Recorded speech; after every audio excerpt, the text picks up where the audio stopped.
Something that I think doesn't get talked about a lot that spouses need to understand is when somebody's been on, especially a combat deployment, you've kind of held yourself together for the whole year and a half, whatever, that they're gone. And when they get home, you're just so happy to have them home. And you think, okay, he's here now. He's available for me now.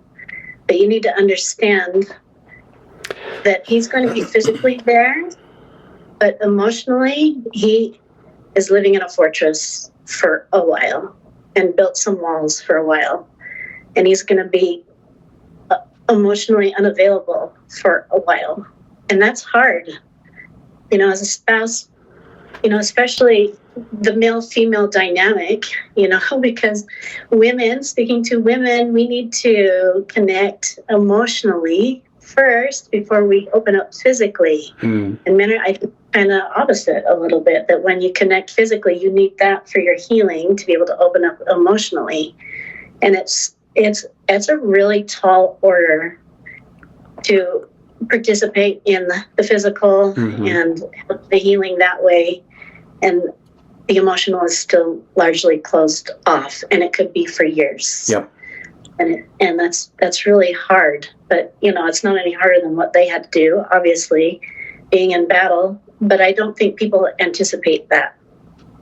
So if you understand that and understand that you may, for a while, have to have your emotional needs met through community, through your children, through family, through some other ways. Not that you can't connect emotionally. You will, obviously, but there's going to be limitations for a time. They're just not well for a while. Anyway, just don't give up. Just be patient and be there as the healing takes place for both of you. Haley, you touched on something that's so important, and you're right, we haven't mentioned it on the channel much, but there is a disconnect that happens when a person deploys to a combat environment. One of the things I've mentioned previously is that there's no touch, really. I might give a guy a slap on a shoulder or something, but it's not like I'm embracing people while I'm deployed. So I'm living in an environment where I'm really not touching. And especially when I'm going out on patrols, I really don't want to be touched.